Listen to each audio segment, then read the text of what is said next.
I'm actually, within language, I'm moving from medical devices to pharma because that's really, really a big growing business. And also there we try to profile ourselves also as advocates and as a consulting team. So I don't know how exactly it is in the States, but in Europe it's a very good thing to be able to support your client when he wants to, let's say from a company, they want to product something. It's highly regulated. I don't want to claim that it's more highly than. It's not always the case with, let's say, the medical device industry. And what we're finding is that, different companies are acquiring smaller firms, and then to integrate the sales, you have to cross-train all the sales reps on these different product lines. So you're not just going out there and selling pacemakers, but then there's another division of the company that has catheters, and maybe there's some integration. So, finding that the right way to educate the sales force and bringing them into, make sure that they're maximizing what the customer experience basically that they look to, in this case, to Lionbridge or to St. Jude Medical, and they see that company as offering a breadth of services, not just this one product. And especially with pharma, it's a very, very interesting business because before you can even put a product or a medicine on the market, you have to go through clinical studies. It takes you 8 years to go through those 4 phases. You have to translate thousands and thousands of documents, of pages into I don't know how many languages. And it costs the client millions and millions of dollars. And then after 8 years, you get your patent, and then you have exclusivity for 4 years. But then after 12 years, all your competitors will be just sitting and waiting for the, let's say, for the due date that this patent is actually not valid anymore. And then the day after, they will bring this same product on the market for a price that is 80% less than the original one.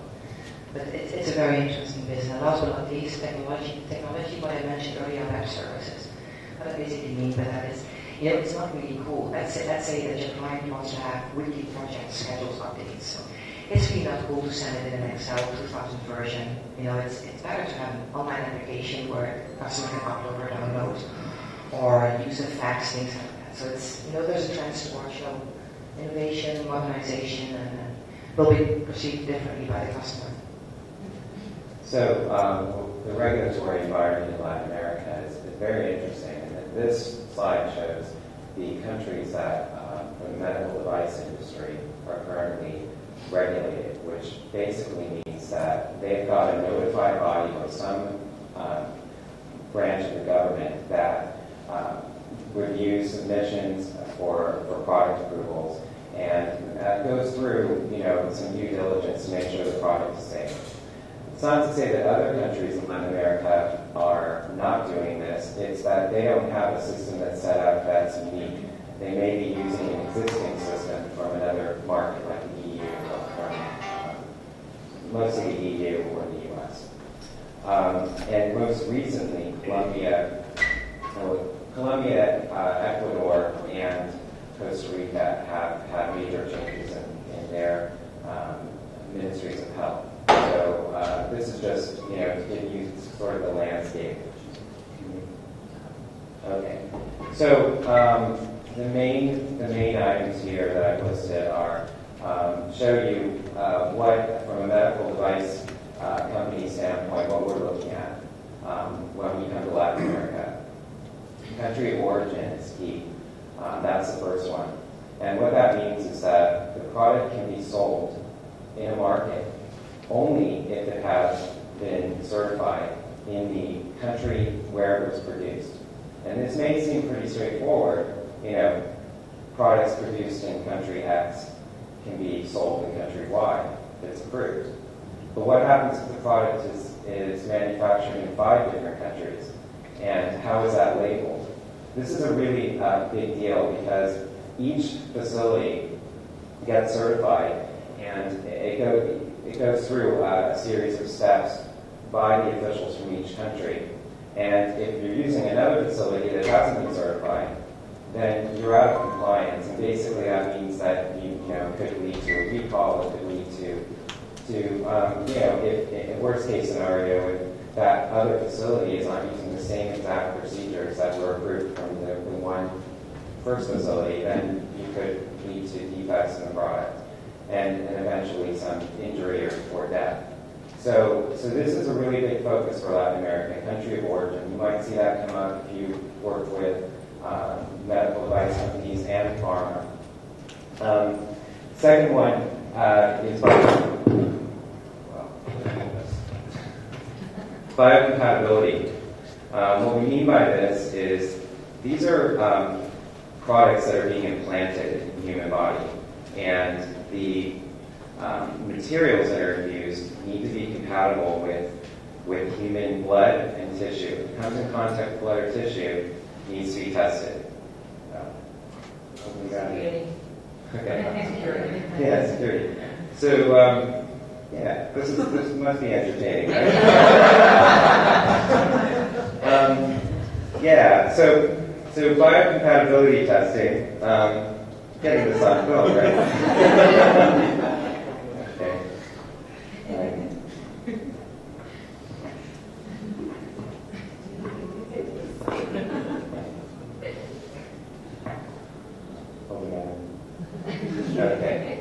So biocompatibility, there's an ISO standard for it.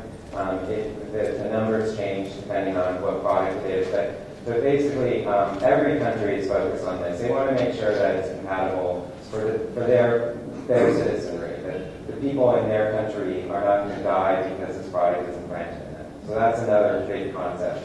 And then I've also listed GMP certificates, which are good manufacturing practices, and we're seeing a lot more countries from Latin America come to the U.S. for certification, making sure that we are certified.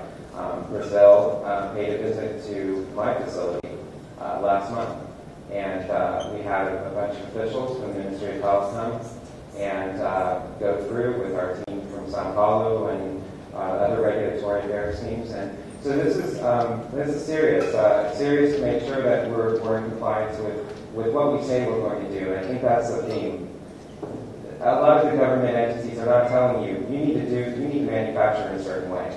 What they're saying is, you tell us how you're manufacturing and prove that this is safe and that you're consistent in doing that, going through those steps. And then follow them. And then you will only be in trouble if you're not following what we've approved that we both agree is safe and efficacious. So I just listed here some of the main regulatory bodies, and ANVISA and ANMAT, these other entities. These are notified bodies within the country. We talked a little bit before about harmonization regulations, so that's a big focus. Another item here is testing. A lot of testing does take place in country because the government says it needs to. So that's a big focus. And then another item that's worth noting is that the EU and the US FDA have started to set up offices in different countries in Latin America. It's mostly to protect the products that are being shipped to those markets from Latin America, but they also serve as a mechanism for helping the process along within those markets for use. Say, you produce a product in Argentina and you want to sell it in Argentina. Well, in a lot of cases, if the FDA or TÜV, which is a notified body in Europe, have already gone through this and are working regularly with the government entities in Argentina or Costa Rica or Brazil, and then they don't have to do it again, and then they all agree that this is safe and efficacious. So, all right.